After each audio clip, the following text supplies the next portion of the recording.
Hi అండి అందరికీ welcome to Gautami kitchen and home tips. ఈరోజు మన వీడియోలో వచ్చేసండి పచ్చి కొబ్బరితో దోశలని ఎలా ప్రిపేర్ చేయాలో చూద్దామండి. చాలా చాలా రుచిగా ఉంటాయి. అప్పటికప్పుడు పచ్చి కొబ్బరితో దోశలని తయారు చేసుకోవచ్చండి. ఇప్పుడు పచ్చి కొబ్బరి దోశ కోసం ఏం కావాలో చూద్దామండి. ముందుగా ఒక గిన్నెను తీసుకొని ఈ దోశలోకి ఎలాంటి పిండితో పని లేదండి.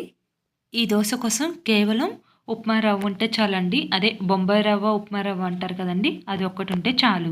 ఇప్పుడు మనం ఒక కప్పు రవ్వను తీసుకోవాలండి. ఇప్పుడు మనం ఒక కప్పు ఉప్మా రవ్వ తీసుకున్నాం కదండి, అదే కప్తో ఒక కప్పు వాటర్ తీసుకుంటే సరిపోతుందండి. చక్కగా సరిపోతుందండి.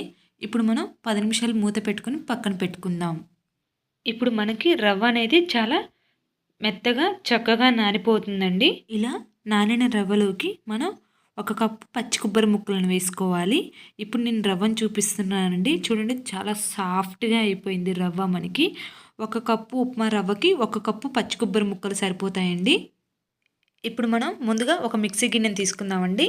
ఇప్పుడు ముందుగా నానబెట్టిన ఉప్మా రవ్వ నేను పచ్చి కొబ్బరిని దోశపిండి పట్టుకుంటాం కదండి, అలా మెత్తగా పిండిలాగా చేసుకోవాలి. కొంచెం వాటర్ వేసుకొని మిక్సీ వేసుకుందామండి ఇప్పుడు దోశపిండిలాగా. ఇప్పుడు మిక్సీ పట్టిన పిండిని వేరొక గిన్నెలోకి పిండిని తీసుకుందాము. మనకు టేస్ట్కి తగ్గట్టు సాల్ట్ వేసుకోవాలండి. నేనైతే 1/2 టేబుల్ స్పూన్ సాల్ట్ వేసుకుంటున్నాను. 1/2 టేబుల్ స్పూన్ ఈనో వేసుకొని ఇప్పుడు బాగా కలుపుకోవాలి. బాగా కలుపుకున్న తర్వాత ఇప్పుడు మనం దోశలకి రెగ్యులర్గా కొంచెం వాటర్ వేసి కలుపుతాం కదండి, అలా మనం వాటర్ పోసుకొని మనకి దోశపిండి ఎలా వేసుకుంటామో అలా కలుపుకుంటే సరిపోతుంది. ఇప్పుడు మనం ముందుగా స్టవ్ ఆన్ చేసుకొని ఒక ప్యాన్ తీసుకోవాలండి. ప్యాన్ తీసుకున్న ప్యాన్ మీద కొంచెం వాటర్ చిలకరించేసి ఇప్పుడు మనం దోశ ఎలా వేస్తామో అలా దోశ వేసుకోవాలి. మీరు రెగ్యులర్గా దోశలు వేసుకునే విధంగా వేసుకోవచ్చండి, లేదా చిన్నగా కూడా వేసుకోవచ్చు. నేనైతే కాస్త పెద్దగానే వేసుకున్నాను. ఇప్పుడు ఈ దోశ మీదకి కొంచెం నెయ్యిని అప్లై చేసుకుంటే చాలా బాగుంటుందండి.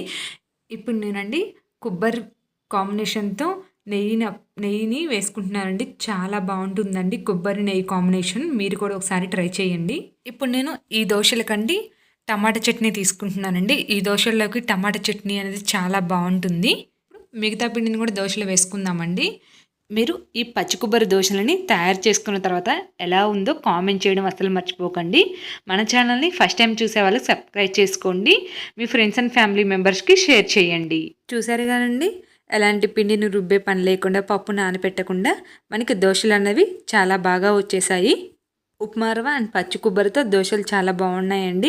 మీరు కూడా ఒకసారి ట్రై చేయండి. తిన్న తర్వాత మెసేజ్ చేయడం అస్సలు మర్చిపోకండి.